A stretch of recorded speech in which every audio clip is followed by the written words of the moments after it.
Hello. Radhe Radhe. कैसे हैं आप सब? आई होप कि आप सब बहुत ही अच्छे होंगे। और आप सभी का स्वागत है हमारे यूट्यूब चैनल टीचिंग क्लासेस पे। आप लोग लाइव आ जाइए, फिर हम लोग अपनी क्लास को स्टार्ट करें। जो बच्चे चैनल पे नए हैं तो आप लोग सब्सक्राइब करना ना भूलें। आप लोग सब्सक्राइब जरूर कर लीजिए चैनल को। यहाँ पे लगातार DElEd first semester third semester की क्लास आपकी कंटिन्यू चल रही है, तो आप लोग सभी बच्चे जुड़ जाइए और आप लोग चैनल को सब्सक्राइब जरूर करिए, क्योंकि यहाँ पे आपको जो भी इम्पोर्टेंट चीज़ें हैं सारी आपको प्रोवाइड कराई जा रही है। लगातार आपकी क्लासेस कंटिन्यू चल रही है। कल आपको पता है कि हम लोगों ने प्रीवियस ईयर देखा था सन 2024 का बाल विकास का। आज हम लोग शाम को आपका वही 7 बजे सन 2023 के प्रीवियस ईयर को देखेंगे। आपको हिंदी की बहुत ज़बरदस्त क्लास मिली थी। आज जो हम लोग पढ़ेंगे, क्या पढ़ेंगे? सामाजिक विज्ञान। क्या पढ़ेंगे? सामाजिक विज्ञान के हम लोग बहुविकल्पी प्रश्नों को देखेंगे। आप लोगों को बता दें कि आपके जो एग्ज़ाम में जो आपका सामाजिक विज्ञान हो गया, कुछ पेपर ऐसे हैं जो बहुत ज़्यादा इम्पोर्टेंट हैं। इम्पोर्टेंट क्यों हैं? क्योंकि यहाँ से आपके एग्ज़ाम में लगातार क्वेश्चन पूछे जाते हैं। ठीक है, तो आपके एग्ज़ाम में जहाँ से प्रश्न लगातार पूछे जा रहे हैं, आप उसको स्किप तो कर नहीं सकते हो। वो आप सभी के लिए बहुत ज़्यादा इम्पोर्टेंट है। और ये आपके 50 नंबर का पेपर होता है। कितने नंबर का? 50 नंबर का जो पेपर है। आप 50 में 25 के लिए बेटा कभी मत पढ़िएगा। 50 में 25 के लिए हर कोई पढ़ता है और हर कोई वही 28 29 पे आके रुक जाता है। बट आप लोग ये गलती मत करिएगा। आप लोग कम से कम 50 में 48 49 नंबर लाने की कोशिश करिएगा, तब जाके कहीं आपके 41 42 नंबर आएंगे। और 41 42 जब आपका नंबर आएगा तभी आपके परसेंटेज अच्छे बन पाएंगे। चलिए, हम लोग अब समय वेस्ट किए बिना अपने प्रश्नों से स्टार्ट करते हैं। हम लोग का जो फर्स्ट प्रश्न है, आपसे क्या कह रहा है कि कुतुब क्या है? चलिए पढ़िए। कुतुब मीनार का आविष्कार किस देश में हुआ?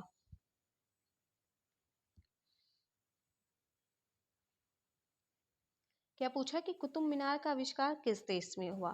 तो जिन बच्चों को इस प्रश्न का आंसर पता है वो बच्चे जल्दी से इस प्रश्न का आंसर हमें कमेंट करके बताएं कि कुतुब मीनार का आविष्कार किस देश में हुआ था। जल्दी से जो बच्चे हमारे साथ जुड़े हैं और उनको इस प्रश्न का आंसर पता है, तो वो बच्चे इस प्रश्न का आंसर हमें बताएं कि कुतुब मीनार का आविष्कार किस देश में हुआ था। आपके चीन में हुआ, मिस्र में हुआ, यूनान में हुआ या भारत में हुआ? तो आप सभी को इस प्रश्न का आंसर पता ही होगा। चलिए, मैं इसका आंसर बिना टाइम वेस्ट किए जल्दी से आपको बता देती हूँ। और जिन बच्चों को पता है जल्दी से कमेंट कर दें इस प्रश्न का आंसर। कहाँ स्थित है? तो आपके भारत में। आपके भारत, चलिए आपको मैंने ये बता दिया भारत में। भारत में कहाँ स्थित है? जल्दी से बताइए, जल्दी से बताइए। भारत में कुतुब मीनार कहाँ स्थित है? और कुतुब मीनार का निर्माण किसने शुरू कराया था? बताइए, जल्दी से बताइए, इस प्रश्न का आंसर दीजिए कि भारत में कुतुब मीनार कहाँ स्थित है।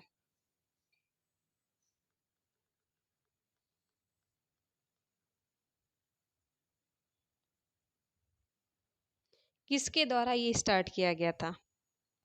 अगर हम बात करें तो ये आपके भारत में कहाँ है? तो दिल्ली में है। कहाँ पे है? कुतुब मीनार आपका दिल्ली में है। किसके द्वारा ये शुरू किया गया था? तो अगर हम बात करें तो कुतुब मीनार जो आपका है, कुतुबुद्दीन ऐबक, नाम तो आपने सुना ही होगा। हिस्ट्री में इनका नाम आप लोगों ने जरूर सुना होगा। तो 1199 ईस्वी में ना कुतुबुद्दीन ऐबक द्वारा क्या किया गया था? शुरू किया गया था। और जो पता है, इन्होंने निर्माण तो करा दिया लेकिन ये बीच में ही इनकी क्या हो गई थी? मर गए थे। भाई टाइम तो लगेगा ना बनने में, और उसी बीच में ये मर गए। और जब ये मर गए तो उनके दामाद जो थे इल्तुतमिश, इल्तुतमिश के द्वारा आपका जो ये कुतुब मीनार है ना, ये बन के खड़ा हुआ था। इसका जो मतलब इसको पूरा किया है, कुतुब मीनार बना के और जब खड़ा किया गया तो किसके द्वारा? तो ये इल्तुतमिश के द्वारा। इनके कुतुबुद्दीन के दामाद थे इल्तुतमिश, इनके द्वारा इसको बनवा के कंप्लीट कराया गया था। आई होप कि आपको क्लियर हो गया होगा। आप क्या जाने कि कुतुब मीनार का आविष्कार किस देश में हुआ? भारत में हुआ। आपसे पूछ ले कि भारत में कुतुब मीनार कहाँ स्थित है, तो आप क्या आंसर देंगे? दिल्ली में। कुतुब मीनार का आविष्कार किसने किया? तो किसने किया? कुतुबुद्दीन ऐबक ने किया। इसको किसने बनवा के कंप्लीट कराया? मतलब किसने आपका क्या है, कुतुब मीनार का आविष्कार किसने पूरा किया? तो कौन थे? कुतुबुद्दीन ऐबक के दामाद थे इल्तुतमिश के द्वारा इसको कंप्लीट किया गया। चलिए हम लोग नेक्स्ट प्रश्न देखते हैं। आपका भारतीय मानक समय रेखा जो है वो गुजरती है, किससे गुजरती है बताइए जल्दी से। भारतीय मानक समय रेखा गुजरती है, आपकी अहमदाबाद हो जाएगा,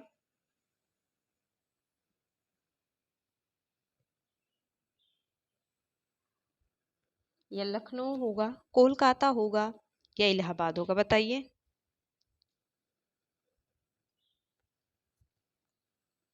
बताइए भारतीय मानक मानक समय रेखा गुजरती है, किससे गुजरती है, जल्दी से बताइए।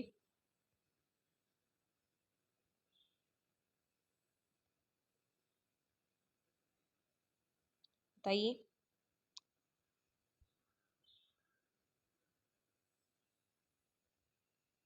क्या हो जाएगा इस प्रश्न का आंसर, जल्दी से बताइए।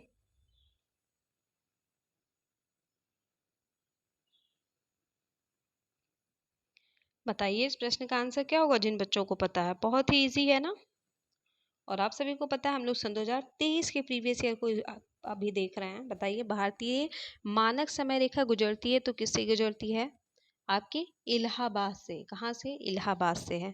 आपसे ये प्रश्न भी पूछा जा सकता है, जो आपकी भारत की मानक समय रेखा है कितने राज्यों से होके गुजरती है? तो आपके 5 राज्यों से होके गुजरती है। आपका क्या है? उत्तर प्रदेश है, मध्य प्रदेश है, आपका छत्तीसगढ़ है, उड़ीसा है, और एक आपका क्या है? आंध्र प्रदेश है। तो इसको हम याद भी कर सकते हैं थोड़ा ट्रिक के माध्यम से। उत्तर में मधुमक्खी का छत्ता उड़ाया अंधे ने, मतलब क्या है, आपके जो उत्तर में मधुमक्खी का जो छत्ता लगा था उसको किसने उड़ाया? एक अंधे ने। तो उत्तर से आपका उत्तर प्रदेश, मधुमक्खी से आपका मध्य प्रदेश हो गया, छत्ता से आपके छत्तीसगढ़ हो जाएगा, और उड़ाया से आपका उड़ीसा हो जाएगा, अंधे से आपका आंध्र प्रदेश हो जाएगा। आई होप कि आपको ये चीज़ भी क्लियर हो गई होगी। देखिए ये चीज़ें हैं जो आपके यूपी टेट में बहुत ज़्यादा काम आएगी। आपके कहाँ? यूपी टेट में। उत्तर में मधुमक्खी का जो छत्ता था उड़ाया उसको अंधे ने, मतलब कितना इजी। आप भारत के जो क्या है मानक समय रेखा हैं, आपके जो भारत के मानक समय रेखा है, उन पांचों को आप कितने इजली तरीके से चीज़ों को याद कर सकते हैं। बिना किसी टेंशन के चीज़ों को आसानी से याद किया जा सकता है। आपका चीज़ें क्लियर हो गई होगी। अब मैं आगे बढ़ती हूँ। नासा का मुख्यालय स्थित है, आपका नासा का मुख्यालय कहाँ स्थित है बताइए। नासा का मुख्यालय कहाँ स्थित है आपका? कहाँ स्थित है? जल्दी से बताइए। आपका नासा का मुख्यालय कहाँ स्थित है? जापान में है, अमेरिका में है, ब्राजील में है, या कनाडा में है? क्या हो जाएगा? जल्दी से बताइए इस प्रश्न का आंसर।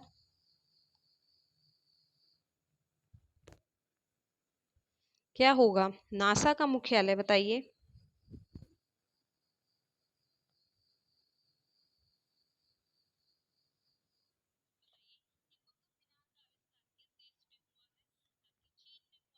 बताइए नासा का मुख्यालय स्थित है, जल्दी से बताइए आप लोग, क्या हो जाएगा इस प्रश्न का आंसर। अगर हम बात करें नासा का जो मुख्यालय है ना आपका, ये कहाँ है? तो ये आपका वाशिंगटन डीसी अमेरिका में है। कहाँ पे है? अमेरिका में है। चलिए नेक्स्ट हम लोग प्रश्न को देखते हैं अपने। और जिन बच्चों को क्लास अच्छी लग रही है तो आप लोग क्लास को लाइक ज़रूर कर दीजिए, अपने फ्रेंडों को शेयर करिए, और आप लोग लगातार चीज़ों को पढ़ते रहिए। एक बार नहीं, दो बार नहीं, 3 बार आप इसको 2 की स्पीड में करके और चीज़ों को पढ़ते रहिए, रिवीजन करते रहिए। अभी तक आप चैनल को सब्सक्राइब नहीं किए तो हाँ सब्सक्राइब जरूर कर लीजिए, ये मस्त है। और वीडियो को लाइक भी करिए और अपना फीडबैक भी दीजिए कि आपको क्लास कैसी लग रही है। बहुत ही बेहतरीन क्लास आपको हिंदी की मिली है, आप उसको ज़रूर देखिएगा। बाल विकास की क्लास देखिए, आपको चीज़ें बहुत बेहतर मिल रही है। देखिए आप पैसे खर्च करते हो पेड क्लास में भीड़ देख के, हाँ इस सेंटर पे भीड़ ज़्यादा है यानी ये टीचर अच्छा पढ़ा रहा है।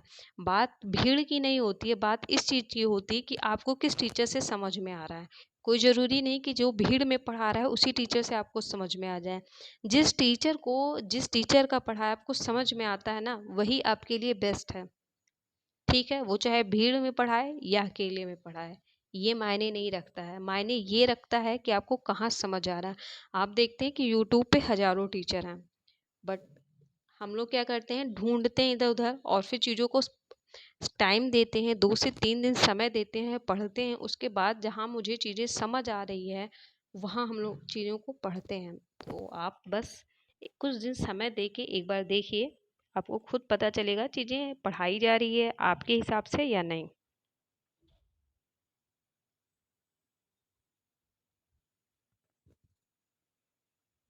आपसे प्रश्न क्या कह रहा है कि पूर्वी घाट तथा पश्चिमी घाट किस स्थान पर मिलते हैं? जिस स्थान पे मिलते हैं उन्हें आप क्या कहेंगे? अन्नामलाई कहेंगे, नीलगिरी पहाड़ियों पे कहेंगे या सतपुड़ा पर्वत पे या नेपाल में? बताइए। जो पूर्वी घाट है तथा पश्चिमी घाट किस स्थान पे मिलते हैं? जिस स्थान पे मिलते हैं आप क्या कहेंगे उसे?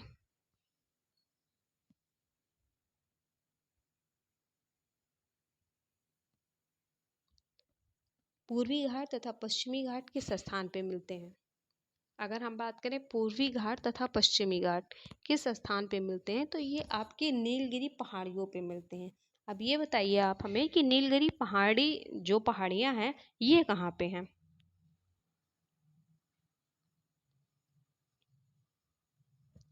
आपकी जो नीलगिरी पहाड़ियाँ हैं वो किस राज्य में स्थित हैं? जिन बच्चों को पता है वो बच्चे कमेंट करके बताएं इस प्रश्न का आंसर मुझे, कि नीलगिरी पहाड़ी जो है आपका ये किस राज्य में स्थित है? बताइए। और आपको क्लास अच्छी लगे तो आप लोग फीडबैक ज़रूर दीजिए, कमेंट करके ज़रूर बताया करिए कि कैसी लगी आपको क्लास। बताइए किस राज्य में है? तो अगर हम बात करें तो ये आपके तमिलनाडु में है। कहाँ पे है? तमिलनाडु में है। तो कलर और डाउन हो गया, एक सेकंड में कलर चेंज कर लूँ।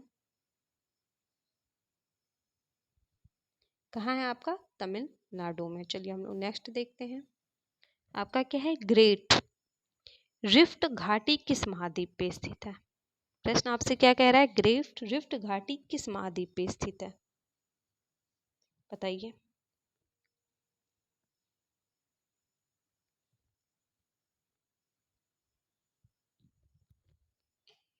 आपका क्या है? ग्रेट रिफ्ट घाटी किस महाद्वीप पे स्थित है? अफ्रीका में है।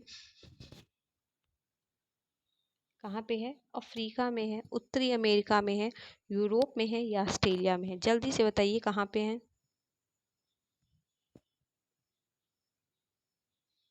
बताइए।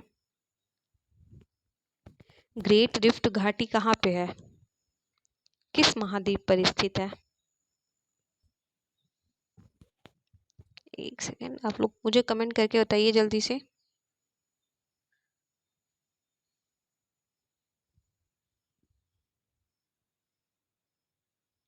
बताइए आपकी ग्रेट रिफ्ट घाटी किस महाद्वीप पर स्थित है? तो ये आपका कहाँ है? अफ्रीका में है। कहाँ पे है आपके? अफ्रीका में है। ठीक है। आई होप कि आपको पता चल गया होगा कि कहाँ पे स्थित है। तो ये आपके अफ्रीका में है।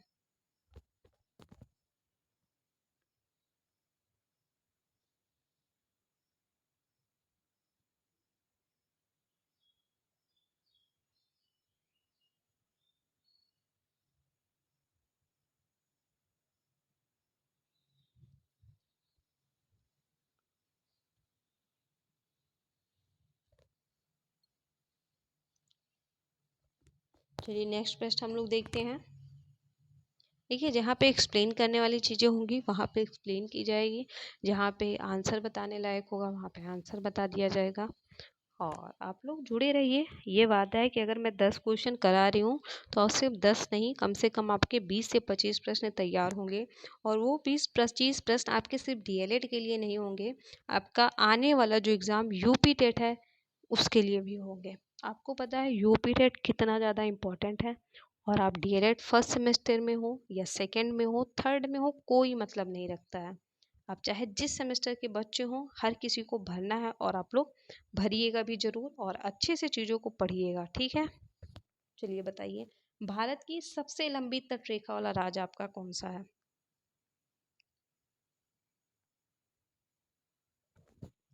बताइए इस प्रश्न का आंसर। भारत की सबसे लंबी तटरेखा वाला राज्य कौन सा है आपका?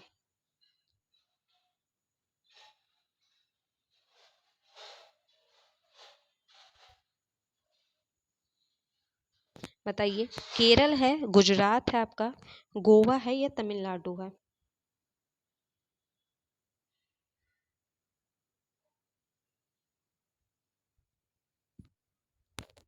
भारत की सबसे लंबी तटरेखा वाला राज्य बताइए।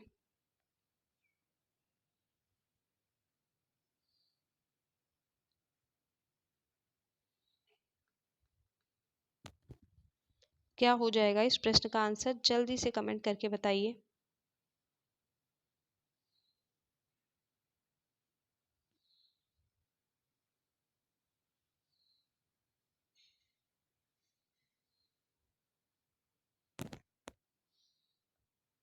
आपका क्या होगा? जल्दी से बताइए।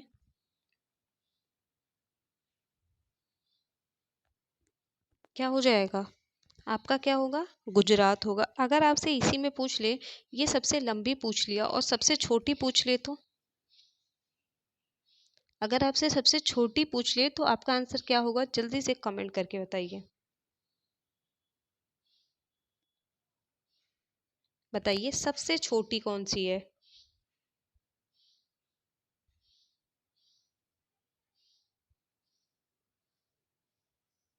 बताइए, जल्दी से आप कमेंट करके बताइए, फिर हम आगे बढ़ें। सबसे छोटी तटरेखा वाला राज्य आपका कौन सा हो जाएगा? तो अगर हम बात करें सबसे छोटी, तो आप लोग लिख लीजिए, नोट डाउन कर लीजिए। क्या हो जाएगा? एक सेकेंड, आपका क्या हो जाएगा? गोवा। क्या होगा आपका? गोवा होगा। क्या हो जाएगा आपका? गोवा। सबसे छोटी तटरेखा वाला राज्य आपका क्या हो जाएगा? गोवा। ठीक है, आई होप कि आपको क्लियर हुआ हो। अगर आपको क्लियर हो गया तो मैं आगे बढ़ूं। चलिए हम लोग नेक्स्ट प्रश्न देखते हैं। नासा की स्थापना हुई। अभी हम लोगों ने पढ़ा था ना कि नासा का मुख्यालय कहाँ है। तो जो बच्चे हमारे साथ लगे हैं और क्लास को लगातार देख रहे हैं, वो बच्चे कमेंट करके बताइए कि नासा का मुख्यालय कहाँ है। अभी हम लोगों ने पढ़ा था इस प्रश्न को कि नासा का मुख्यालय कहाँ है, तो आप बताइए। मैंने भी आपको आंसर बताया था ना। आप कितना एक्टिव हैं वो आपका आंसर मुझे बताएगा। तो आप जल्दी से बताइए कि नासा का मुख्यालय कहाँ है।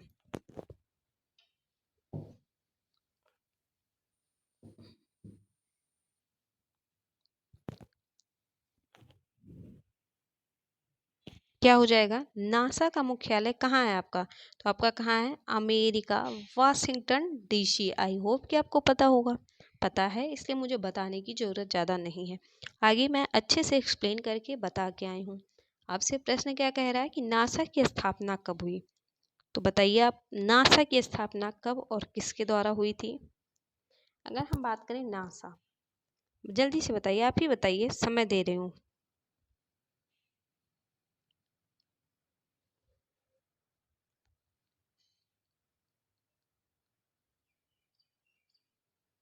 कब हुआ? तो ये आपका 29 जुलाई 1958 को हुआ था। कब हुआ था? 29 जुलाई 1958 को। कब हुआ? 29 जुलाई। 29 जुलाई को हुआ था। ठीक है, चलिए आगे देखते हैं हम लोग। नगर पंचायत का कार्यकाल होता है। आपके जो नगर पंचायत है, इनका कार्यकाल होता है कितने वर्ष का होगा? 3 वर्ष का, 4, 5 या 6?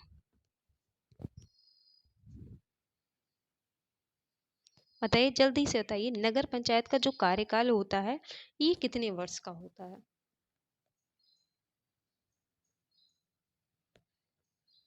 3 वर्ष का होगा, 4 वर्ष का होगा, 5 वर्ष का होगा या 6 वर्ष का होगा?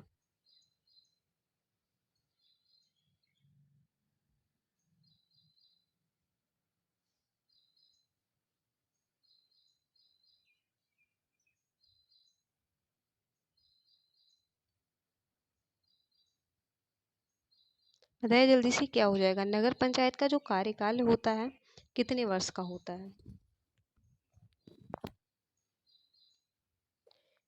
अगर हम देखें तो आपका क्या हो जाएगा, जो नगर पंचायत है ना, इसके जो कार्यकाल है आपके 5 वर्ष के होते हैं। कितने? 5 वर्ष के होते हैं। इसको बहुत ज़्यादा समझाने की इसमें कुछ ज़रूरत नहीं है, आपको पता है। चलिए आगे बढ़ते हैं। वैदिक ग्राम का मुखिया कौन कहलाता है? ग्राम, ग्राम मतलब गांव। ग्राम मीन्स क्या हो गया? गांव। बताइए गांव का मुखिया कौन कहलाएगा आपके? कुल्प कहलाएगा, ग्रामिक कहलाएगा, या ग्रामीण है, या विश्वपति है?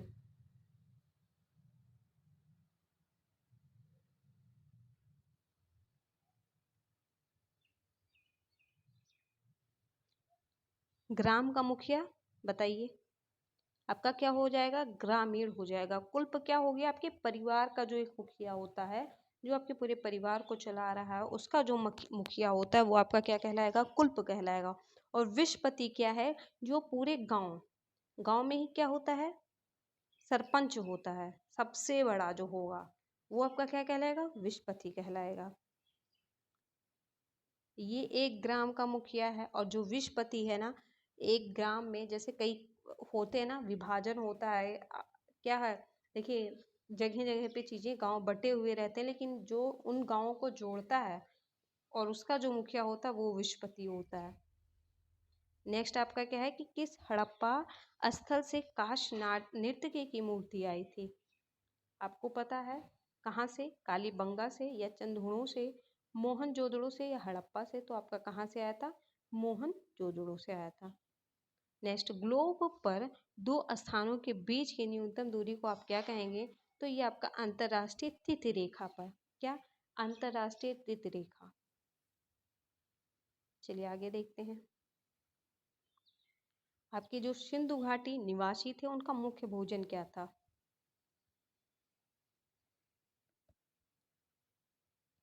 सिंधु घाटी निवासियों का मुख्य भोजन क्या था? अगर हम बात करें सिंधु घाटी निवासी, तो ये गेहूं भी खाते थे, जौ भी खाते थे, चावल भी खाते थे, दाल भी खाते थे, मांस भी खाते थे। इसलिए आपका राइट आंसर उपयुक्त सभी हो जाएगा, क्योंकि ये इन सभी के प्रेमी थे। नेक्स्ट, लीप वर्ष में फरवरी कितने दिन का होता है आपका? आपकी फरवरी कितने दिन की होगी? 29। वैसे आपका 365 दिन होते हैं, बट लीप वर्ष में एक दिन बढ़ जाता है। आपका कितना हो जाता है? 366। लीप वर्ष कितने वर्ष बाद आता है? आप सभी को पता है 4 वर्ष बाद आता है। कितने? 4 वर्ष बाद आता है। कन्फ्यूशियस का जन्म हुआ था। आ गए कन्फ्यूशियस जी, और ये बहुत कन्फ्यूज किए भारत वालों को, नया नया तरकीब लेके आए। ये कन्फ्यूजियस जैसे इनका नाम था, वैसे बहुत कंफ्यूज करके रखे भारत वालों को। इतना कंफ्यूज कर रखे कि भारत वाले बेचारे बेरोजगार रह गए, ज़्यादा से ज़्यादा लोग। अब तो बेरोजगारी दूर हो रही है धीरे धीरे, क्योंकि अब ये लोग भी कंफ्यूज करने लगे हैं लोगों को। नए नए ऐप लॉन्च किए, लोगों को कंफ्यूज करके रखा। और अभी भी मौका मिल जाए तो ये रुकते नहीं है। बताइए, इतना हिंट मैंने दे दिया। अब आप लोग इस प्रश्न का आंसर मुझे बताइए कि क्या हो जाएगा।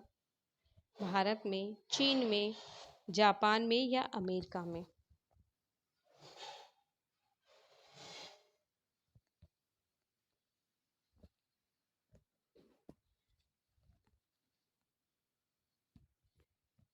आपके कन्फ्यूशियस का जन्म हुआ था, बताइए।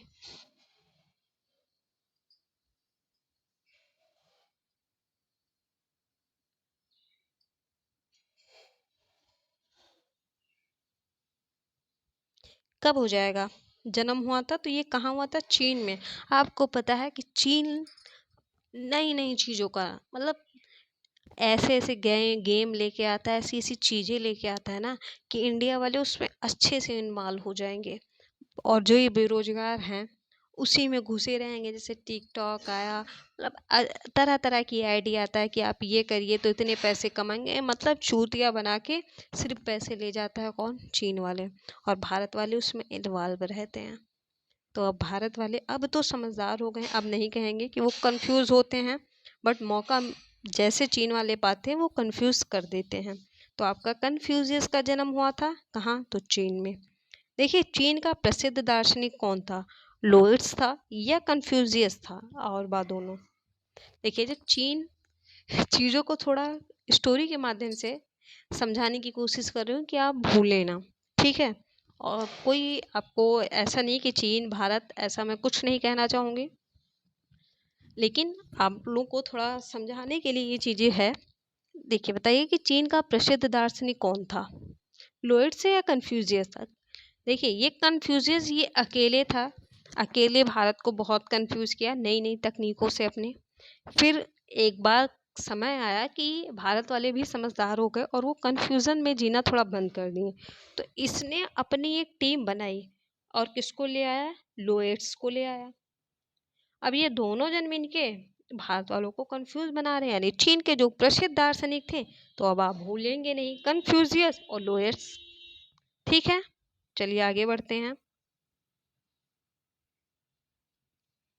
सूर्य के चारों ओर परिक्रमा करने वाले खगोलीय पिंड आपके क्या कहलाते हैं? बताइए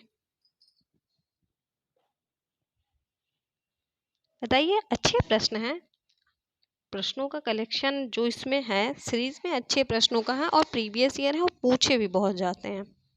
बताइए।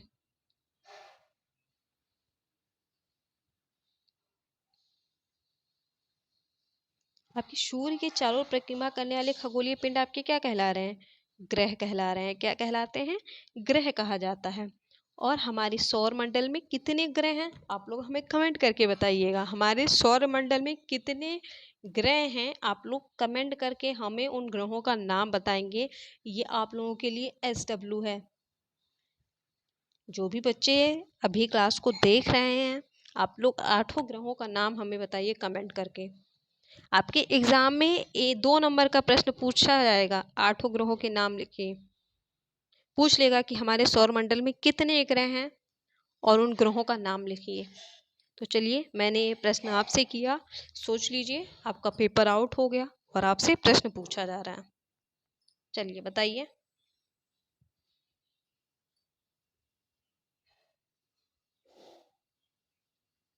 नेक्स्ट प्रश्न हम लोग देखते हैं।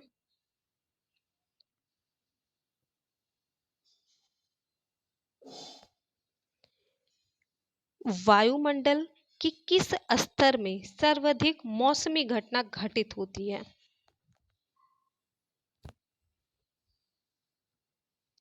आपका समताप मंडल है, क्षोभ मंडल है, आयन मंडल है या ब्रह्म मंडल है? बताइए।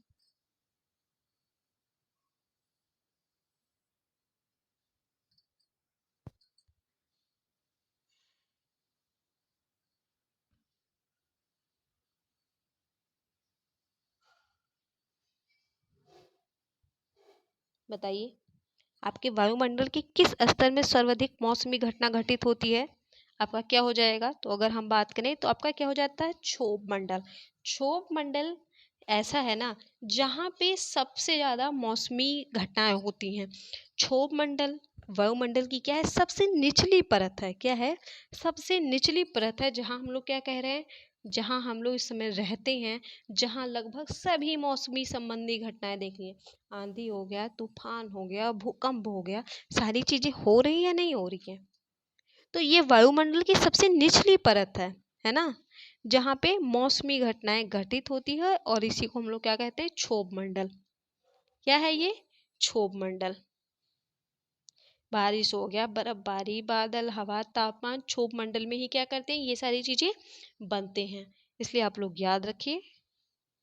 चलिए नेक्स्ट देखते हैं। अच्छे अच्छे प्रश्न हैं और अच्छे से आप लोग पढ़िए, आपके यूपी टेट में भी बहुत काम आएंगे। संख्या दर्शन के प्रवर्तक हैं।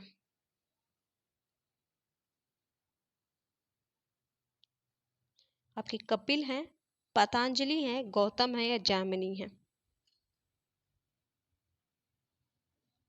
बताइए कौन है? संख्या दर्शन के परिवर्तक कौन है?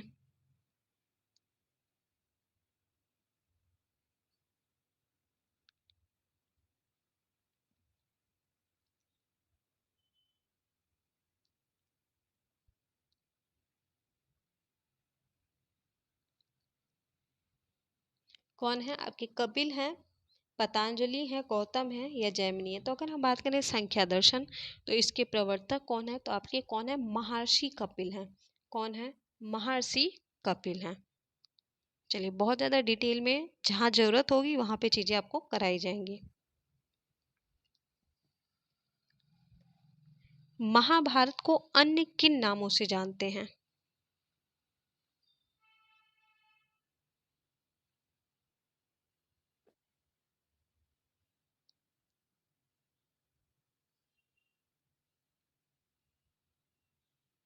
बताइए, जय संहिता है या सत संहिता है? अच्छे प्रश्न है। बताइए, आपका आ और बा दोनों हो जाएगा या इनमें से कोई नहीं?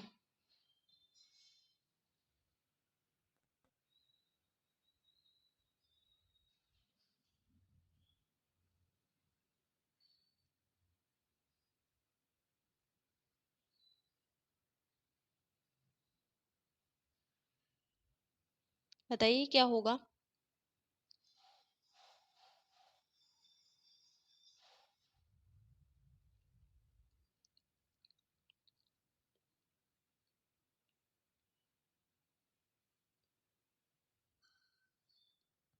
बताइए इस प्रश्न का आंसर क्या होगा? जिन बच्चों को इस प्रश्न का आंसर पता है, कमेंट करके बताइए।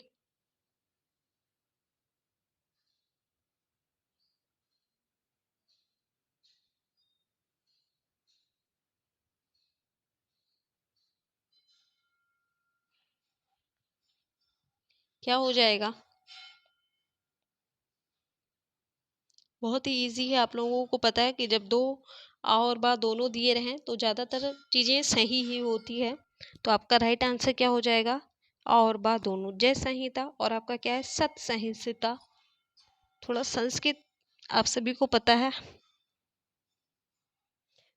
आपका जो जय संहिता था ना, इसमें 8,800 श्लोक थे। चलिए आगे देखते हैं हम लोग। बहुत बढ़िया प्रश्न है। और मैं यही कह रही हूँ बार बार, मैं आपको डीएलएड फर्स्ट सेमेस्टर के साथ साथ मुझे लग रहा है मैं आपकी यूपी टेट ईवीएस की क्लास ले रही हूँ। आपको पता है ज्योग्राफी, पॉलिटी, है ना, हिस्ट्री, यहाँ से आपके यूपी टेट पे प्रश्न पूछे जा रहे हैं। और जो मैं ये क्लास ले रही हूँ, मैं बार बार कह रही हूँ कि आपके यूपी टेट के लिए बहुत इंपॉर्टेंट है। अभी आप क्लास कर लीजिए और यूपी टेट का जब भी पेपर दीजिएगा 29-30 जनवरी को, आप देखिएगा कि जो मैं क्लास ले रही हूँ अभी आपके, मैं बहुत ज़्यादा नहीं लेकिन कह सकती हूँ, लेकिन 3 से 4 प्रश्न आपके इसी क्लास से आपको मिलेंगे। अभी आप इस वीडियो को शेयर कर लीजिए और आपका जब यूपी टेट का एग्ज़ाम होगा और आप दे के आइएगा, उसके बाद आप एक बार मेरी इस क्लास को ज़रूर देखिएगा कि क्या इससे 3 से 4 प्रश्न आए हैं या नहीं आए। उससे ज़्यादा हो सकता है, प्लस हो सकता है, बट कम नहीं होगा। चलिए बताइए, सत्यमेव सत्यमेव जयते किस उपनिषद से लिया गया है?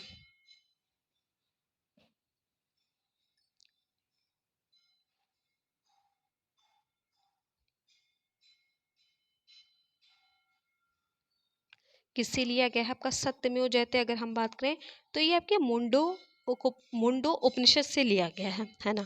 ये भारत का क्या है?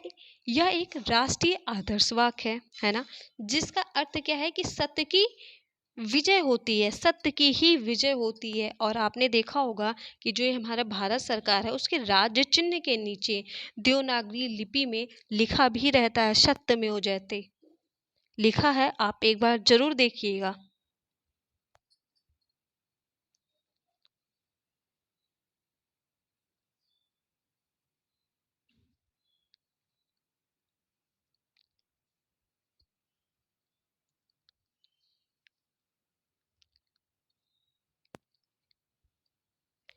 आसतो माँ शतगमय लिखा गया है।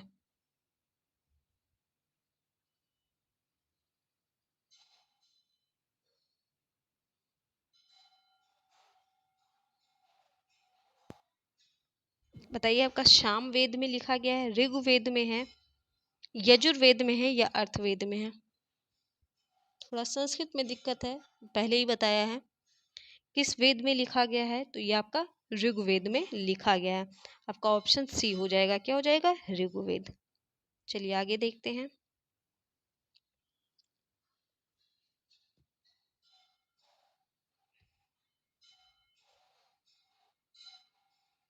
आर्यभट्ट थे, आपके आर्यभट्ट कौन थे, बताइए।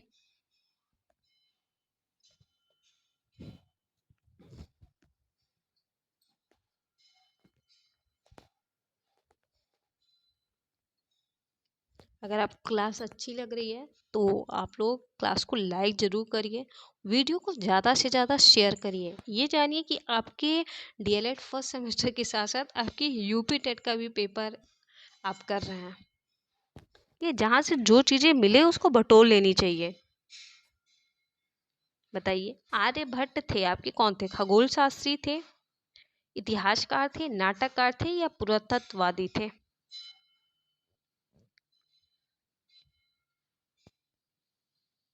आर्यभट्ट कौन थे, ये कौन थे, अगर हम बात करें तो ये आपके खगोल शास्त्री थे। और कौन थे, गणितज्ञ थे। कौन थे, खगोल शास्त्री थे। और इन्हें गणितज्ञ भी कहा जाता है, मतलब ये गणित के भी दाता। इन्हें भारतीय गणित और खगोल विज्ञान इतिहास में सबसे प्रभावशाली व्यक्तियों में से एक माना जाता है। चलिए आगे देखते हैं। आर्यभट्ट आर्य खगोल शास्त्री थे, याद रखिएगा। आधुनिक अर्थशास्त्र के जनक कौन है, जल्दी से बताइए। आधुनिक अर्थशास्त्र के जनक हैं,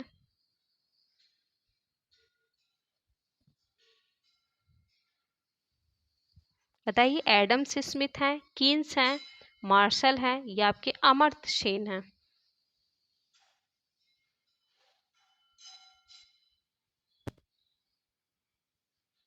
कौन हो जाएंगे, जल्दी से बताइए।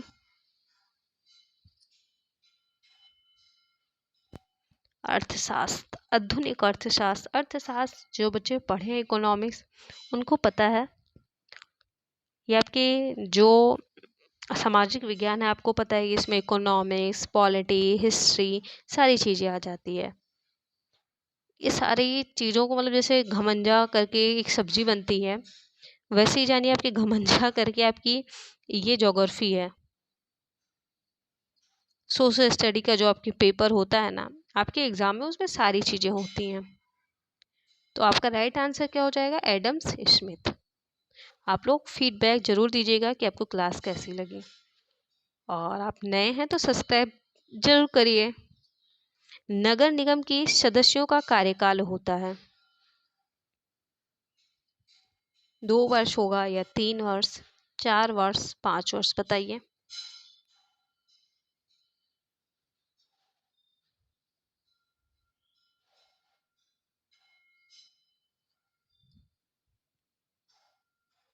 कितने वर्ष का होगा, इजी प्रश्न है, ज़्यादा टाइम नहीं वेस्ट करते हैं। आपका क्या हो जाएगा, 5 वर्ष।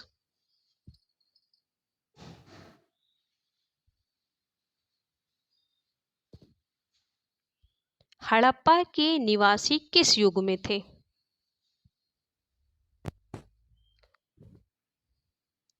उत्तर प्रशाण युग में, या काश युग में, लोह युग में, या आपका क्या है, त्रम प्रसाण युग में।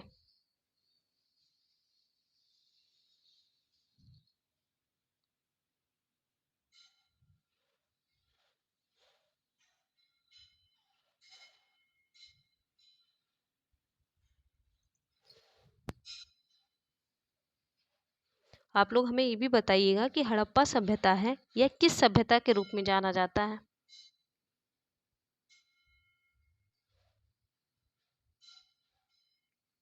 आपका क्या हो जाएगा इस प्रश्न का आंसर, कांस्य युग। क्या हो जाएगा, कांस्य युग। हड़प्पा सभ्यता है कि जो निवासी थे ये कांस्य युग में थे। चलिए नेक्स्ट देखते हैं।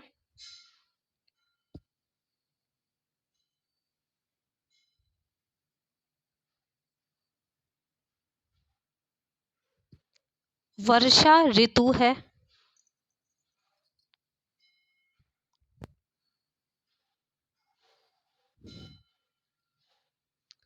बताइए आपका इस प्रश्न का आंसर क्या हो जाएगा।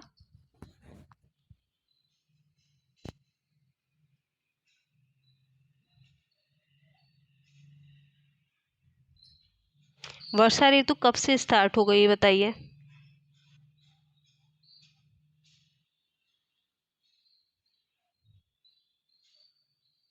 अगर हम बात करें तो ये आपकी 15 जून से 15 सितंबर। क्या हो जाएगा? 15 जून से 15 सितंबर। बहुत ज़्यादा इसमें डिटेल करने वाली कुछ चीज़ें थी नहीं, इसलिए नहीं डिटेल किया जा रहा है।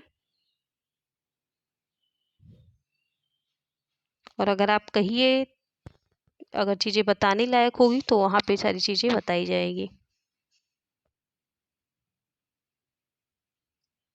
चलिए नेक्स्ट देखते हैं हम लोग। सबसे प्राचीन पुराण है।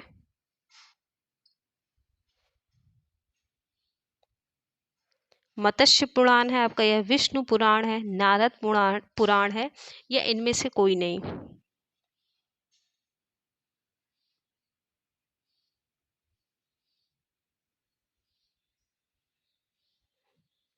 क्या हो जाएगा? सबसे प्राचीन पुराण अगर हम बात करें कि ये आपके जो सबसे पुराना पुराण है आपका कौन सा हो जाएगा, तो ये आपका मत्स्य पुराण है। कौन सा है? मत्स्य पुराण है, जिसका नाम भगवान विष्णु के जो मत्स्य अवतार पर रखा गया था। किसके? ये भगवान विष्णु का जो मत्स्य अवतार था ना, उस पे ये नाम रखा गया था।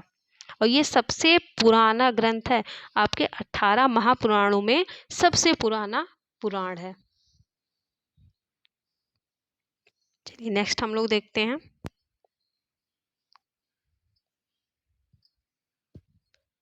संसार का सबसे पहला पालतू पशु था।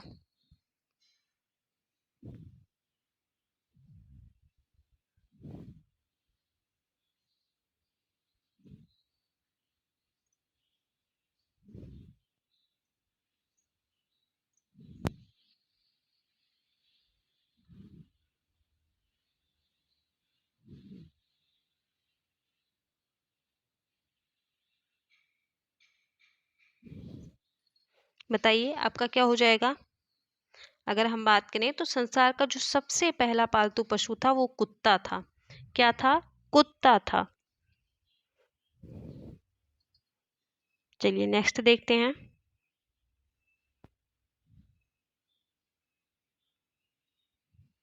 सूर्य से सबसे दूर स्थित ग्रह कौन सा है?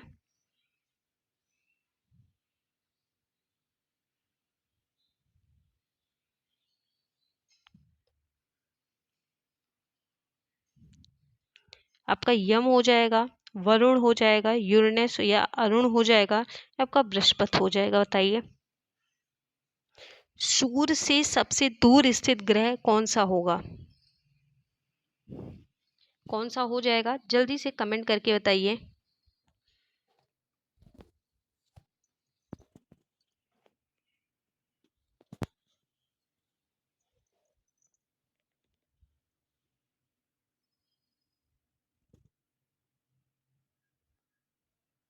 क्या होगा? जल्दी से कमेंट करके बताइए। अगर हम बात करें सूर्य का सबसे दूर स्थित ग्रह कौन सा है, तो ये आपका क्या हो जाएगा? जल्दी से बताइए। क्या हो जाएगा? आपका वरुण होगा। क्या होगा? वरुण हो जाएगा। नेक्स्ट देखते हैं हम लोग। खुदाई द्वारा ऐतिहासिक तत्वों का पता लगाने वाले व्यक्तियों, एक सेकेंड, व्यक्तियों को कहा जाता है। बताइए आप क्या कहेंगे?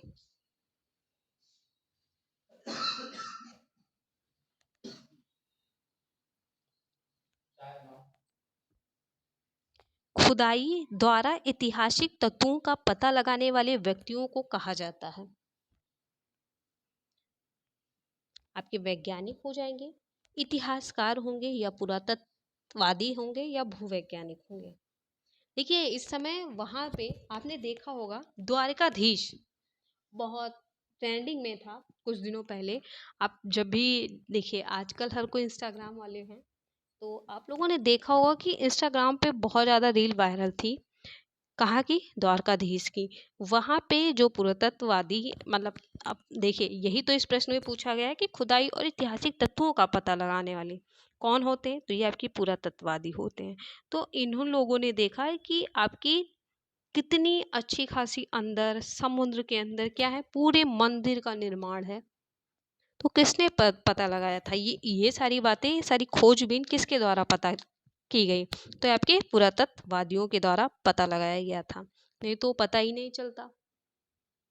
पता चलता? नहीं पता चलता। आपके वेदों की संख्या कितनी है? बताइए, जल्दी से कमेंट करके बताइए। आप लोग कमेंट नहीं कर रहे हो और ना वीडियो को लाइक कर रहे हो। वेदों की संख्या है। इतने अच्छे अच्छे क्वेश्चन लिए हैं, मतलब जो भी हैं, बताइए। और आप बचपन से कुछ चीज़ें पढ़ते आए हैं और उन सब चीज़ों के लिए आपको समय देना पड़े, सोचने वाली बात है। बताइए। हर बच्चों को पता होता है। कितनी होती है? 4 होती है। ऋग्वेद, यजुर्वेद, सामवेद, अर्थवेद, यही तो आपके वेद हैं। चलिए आगे हम लोग पढ़ते हैं। आ गए फिर से आपके लंबे चौड़े इंसान। मेसोपोटामिया की सभ्यता का जन्म हुआ था। बताइए।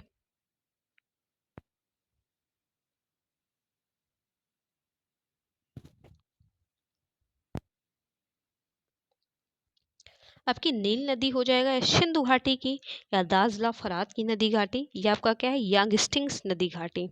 आपकी जो मेसोपोटामिया की जो सभ्यता थी ना, ये आपकी दाजला फरात नदी घाटी के बीच में, जिसे दोआब भी कहा जाता है। क्या कहते हैं? दोआब भी कहते हैं। वर्तमान में ये कहाँ पे स्थित है? तो आपके इराक में स्थित है। याद रखिएगा, ये आपके वर्तमान में इराक में विकसित है। इराक में विकसित हुई है और यह दुनिया की सबसे पुरानी सभ्यताओं में से एक मानी जाती है। ठीक है, आई होप कि आपको क्लियर हो गया होगा। ये यूपी टेट में आप देख लिया, प्रीवियस ईयर उठा के देख लीजिएगा बेटा। और जो मैं प्रश्न आज करा रही हूँ, और आप यूपी टेट का एक बार ईवीएस का पेपर जरूर देखिएगा। ये जो मैं प्रश्न आज आपको करा रही हूँ, एक्सप्लेन करा रही हूँ, जो आंसर बता रही हूँ, एक्स्ट्रा चीज़ें बता रही हूँ, क्या ये आपके यूपी टेट में आए हैं या नहीं आए? सेम यही प्रश्न कि मेसोपोटामिया की सभ्यता का जन्म हुआ था। आपसे क्या पूछ लिया कि दाजला फरात नदी घाटी पे। अभी आपसे आने वाले, देखिए चीज़ों को थोड़ा नए तरीके से पूछा जा रहा है। पूछ ले कि ये दाजला फरात नदी घाटी जो किनारी है, ये कहाँ पे विकसित है। आपसे स्थान का नाम दे दे, और आपको अगर पता है इराक, तो आप फट से गोला करें, 1 नंबर पक्का। ठीक है। और नहीं पता है तो यही आपका गलत हो जाएगा। इसको दो आपके नाम से भी जानते हैं। ये देखिए, संविधान भी आ गया। क्या बचता है? सब पढ़ना है बच्चा।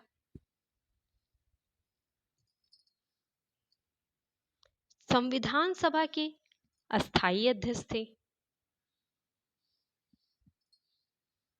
जवाहरलाल नेहरू है, डॉक्टर राजेंद्र प्रसाद है, महात्मा गांधी, डॉक्टर भीमराव। बताइए कौन है?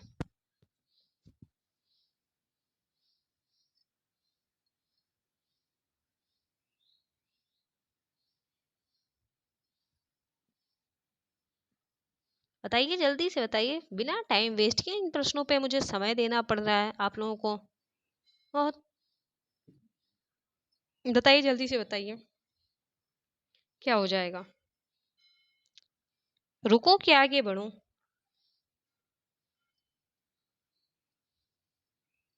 क्या हो जाएगा आपका? डॉक्टर राजेंद्र प्रसाद।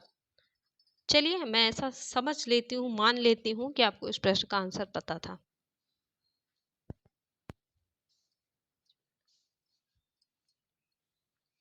यदि किसी ग्राम सभा की कुल जनसंख्या, प्रश्न आपसे क्या कह रहा है? यदि किसी ग्राम सभा की कुल जनसंख्या 30,000 है, तो उसकी ग्राम पंचायत की सदस्य संख्या होगी।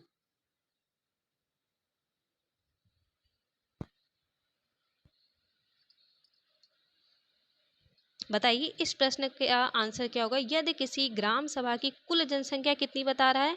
3,000 है, और उसकी ग्राम पंचायत की सदस्य संख्या कितनी होगी?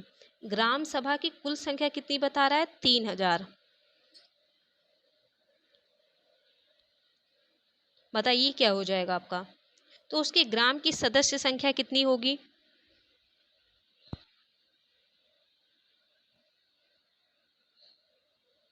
बताइए इस प्रश्न का आंसर क्या हो जाएगा? जल्दी से इस प्रश्न का आंसर दीजिए आप लोग।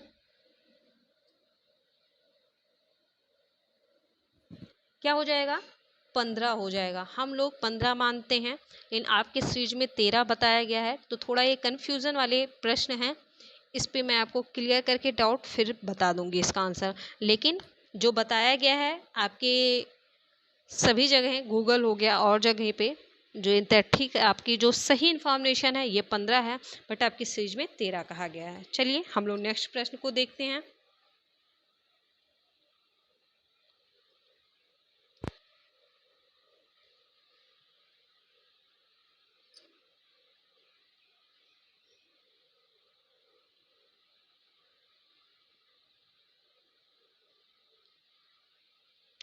कैनियन दर्रा का निर्माण होता है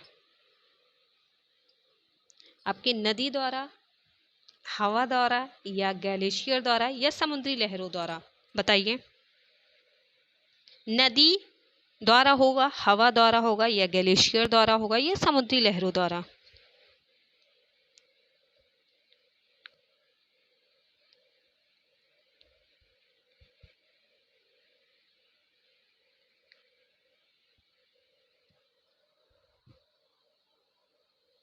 किससे होगा? जल्दी से बताइए। नदी द्वारा होगा या हवा द्वारा होगा?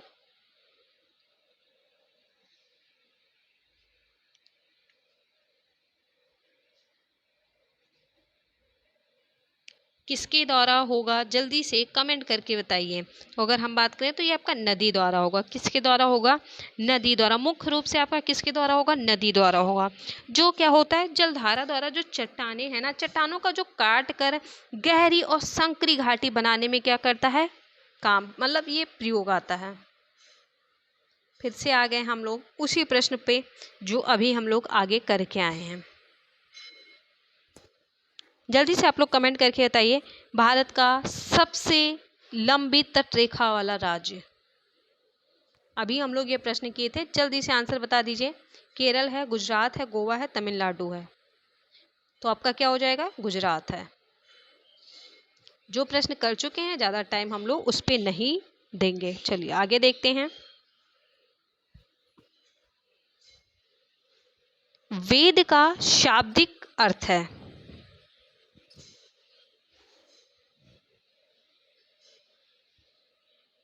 पवित्र है, ज्ञान है, पूजा पाठ है, या ईश्वर की स्तुति है? जल्दी से बताइए।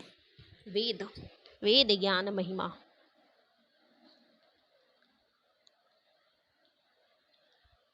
देखिए वेद क्या है, अगर हम बात करें वेद, तो ये आपकी जो संस्कृत भाषा है ना, ये विद धातु से बना है। और आपका जिसका अर्थ है जानना, जानना यानी ज्ञान लेना।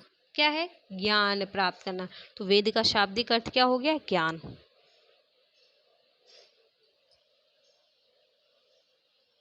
चलिए नेक्स्ट प्रश्न का आंसर दीजिए। शीत ऋतु आपका जो संबंधित है किससे है?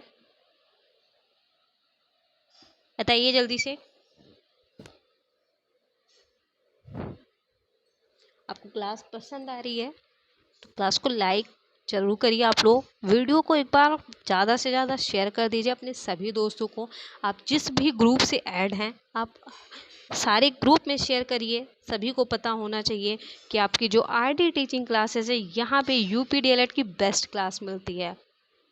सोशल स्टडी को ऐसे पढ़ाया जा रहा है कि बच्चा सिर्फ आपका डीएलएड फर्स्ट सेमेस्टर नहीं, आपके यूपी टेट में भी वो, मतलब ईवीएस की टेंशन उसको अभी से धीरे धीरे ख़त्म हो जाएगी। एक महीने वो मेरे साथ पढ़ के तो देखें, आपको यूपी टेट में ना एक तो सीडीपी और एक आपकी ईवीएस, दोनों की टेंशन थोड़ी कम ही हो जाएगी। जो अभी आपको आप लेवल पे है ना, आपको समझ नहीं आ रहा है क्या पढ़ें क्या पढ़ें क्या पढ़ें, तो ये आपका लेवल डाउन हो जाएगा। आपको समझ में आ जाएगा कि मुझे क्या पढ़ना है और क्या नहीं पढ़ना है। आपका क्या हो जाएगा? तो ये 15 दिसंबर से 15 मार्च हो जाएगा। नेक्स्ट हम लोग देखते हैं, मौर्य काल के संस्थापक आपके कौन थे? बताइए जल्दी से।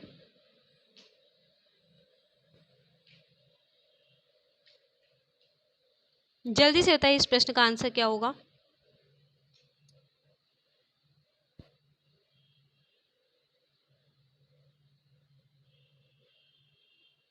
आपके मौर्य काल के संस्थापक कौन हैं?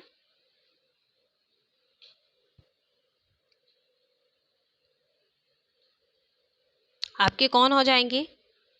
जल्दी से बताइए। तो आपके कौन है? चंद्रगुप्त मौर्य। एक second.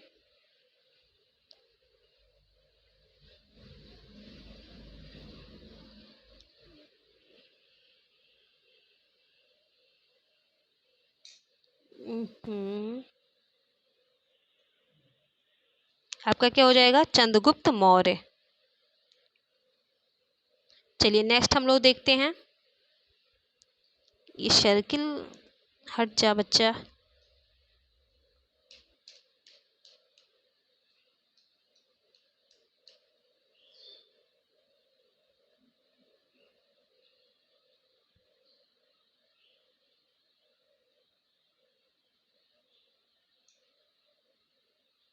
Sorry sorry sorry.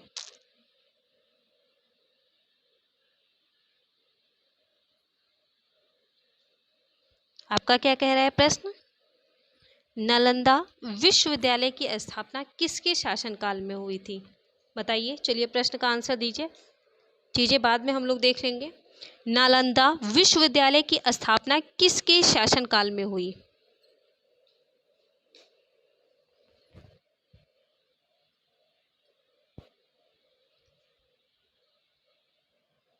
Kumaragupta प्रथम या कुमारगुप्त द्वितीय थे, स्कंदगुप्त थे या समुद्रगुप्त थे? बताइए, जल्दी से बताइए। आपका राइट आंसर क्या हो जाएगा? तो ये कुमारगुप्त प्रथम हो जाएगा। चलिए नेक्स्ट हम लोग देख लेते हैं। उपनिषदों की संख्या कितनी है आपके? 105 है या 108 है, 106 है या 104 है? जल्दी से कमेंट करके बताइए।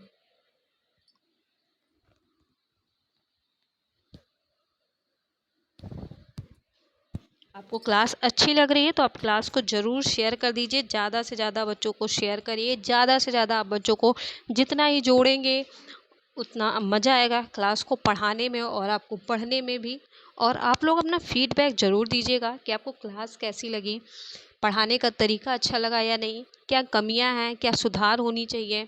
और आपको जो चीज़ें पढ़ाई गई हैं उसमें कुछ अच्छा लगा हो तो ज़रूर फीडबैक दीजिए। नए हैं तो चैनल को सब्सक्राइब जरूर करिएगा। आपको पीडीएफ के लिए हमारे टेलीग्राम चैनल से भी जुड़ना पड़ेगा, तो आप टेलीग्राम चैनल से भी जुड़ जाइए। शाम को 7 बजे आपके बाल विकास सन 2023 के प्रीवियस ईयर के साथ मैं आपके सामने आऊँगी और आप लोग लाइव जरूर जुड़िएगा। आज हम लोग सन 2023 के प्रीवियस ईयर को करेंगे बाल विकास के। कल हम लोगों ने सन 2024 का देखा, आज हम लोग सन 2023 के देखेंगे। जल्दी से आप इस प्रश्न का बात आंसर दीजिए कि उपनिषदों की संख्या कितनी है? तो हम लोग देख लेते हैं। आपका क्या है? 108 है। और आज की वीडियो में इतना ही। अगर आपको वीडियो पसंद आई है तो वीडियो को ज़्यादा से ज़्यादा शेयर करिए और आप लोग कमेंट में ये भी बताया करिए कि आपको कौन सी क्लास चाहिए, आपको जो मैथ पढ़ाया जा रहा है समझ आ रहा है या नहीं, बाल विकास समझ आ रहा है या नहीं। सारी चीज़ों को अच्छे से बताइए, तभी आपकी मैं हेल्प कर पाऊँगी। और आपसे बस एक ही रिक्वेस्ट है कि आप अभी तक चैनल को सब्सक्राइब नहीं किए तो आप सब्सक्राइब भी करिए, अपने दोस्तों से भी कराइए और अपने घर में जो भी मोबाइल है उससे भी सब्सक्राइब करिए। क्योंकि देखिए, आप अगर सब्सक्राइबर बढ़ाएंगे तो वीडियो की रीच ज़्यादा बढ़ेगी और आप लोगों का अगर सपोर्ट मिलेगा तो चीज़ें और बेहतर तरीके से आएगी आपके सामने। चलिए आज के लिए इतना ही। मिलती हूँ अभी शाम 7 बजे आपके बाल विकास की क्लास के लिए। आप लोग अपना फीडबैक ज़रूर दीजिएगा, कमेंट में ज़रूर बताइए। जो प्रश्न मैंने आपसे पूछा है उस प्रश्न का आप लोग आंसर मुझे कमेंट में ज़रूर दीजिएगा। ये नहीं कि मैंने आपसे प्रश्न पूछ लिया, आप लोग देख लिए और चले गए। आपसे जो प्रश्न पूछा जा रहा है उसका आंसर आप लोग ज़रूर दिया करिए कमेंट में। चलिए आज के लिए इतना ही। मिलती हूँ आप सभी से नेक्स्ट वीडियो में। तब तक के लिए आप अपना ध्यान रखिए। Bye, take care.